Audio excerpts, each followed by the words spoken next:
Alright, so let's talk about how we describe matter. There are a couple different properties. There's extensive and intensive properties.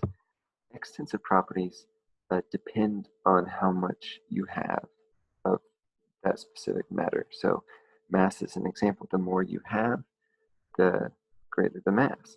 Volume is another. The more of that matter you have, the greater volume it takes up. So those are extensive properties. Intensive properties depend on the type of matter. So density, boiling point, melting point, color. Water is going to boil at 100 degrees Celsius. When you're at standard temperature and pressure, it's going to freeze at 0 degrees Celsius. Those are intensive properties. They're specific to that type of matter. So why do all samples of a substance have the same intensive properties? Well, it's because they are made up of the same type of matter.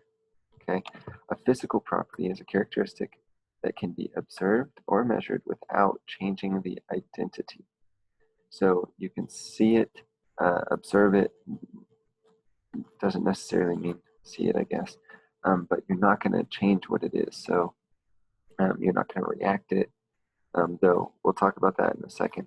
But a physical property includes things like hardness, color, conductivity, all that sort of stuff. A physical change is when basically you change state. The identity of that matter does not change, even though it might look a little bit different or something might happen to it. The composition doesn't change. So when you boil water and it becomes a gas, it's still water, it's just in the gas form. That's a physical change. Here, I'm showing you some gallium. It's a metal that has melted in someone's hand, so it went from a solid to a liquid. So anytime something freezes, melts, boils, condenses, those are all physical changes. So while we're here, what are the states of matter? We have solids. Solids are solids because they have a definite shape, a definite volume. The atoms are in a crystal structure that are pretty rigid, and they don't move around very much. They are vibrating, but they're not moving around nearly as much as in liquids. Now they're kind of moving around each other. They're still close together, but they are moving more. Liquids, they do not have a definite shape. They take the shape of their container, but it does have a fixed volume. You can tell how much volume of liquid you have. Gases, on the other hand, you can't tell the shape or volume. They take the shape of the container. They also take the volume of the container. So you can compress gases.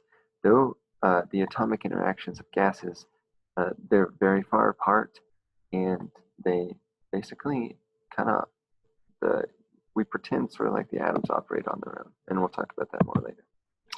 A vapor, if you're confused about a gas versus vapor, most people use them interchangeably, and I won't really cause a fuss about that. But usually, a vapor is referring to the gas form of a substance that is usually a liquid or solid when it's at room temperature. So, for instance, we should say water vapor because water is typically a liquid.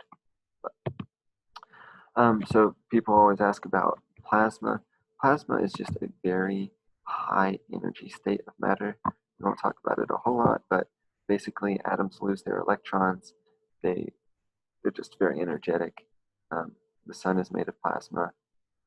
Since it loses its electrons, we'll talk more about the atom, but you have the nucleus with protons and neutrons, and then on the outside you have the electron. The outside, where all the orbitals are, where the electrons, that takes up most of the space of the atom. So if it loses all its electrons, now you're left with just the nucleus, a small part of the atom. And so 1 tablespoon of plasma would be around 2 tons in mass because it's just pure nuclei. So that's all we have on this one. We will come back and talk about more soon.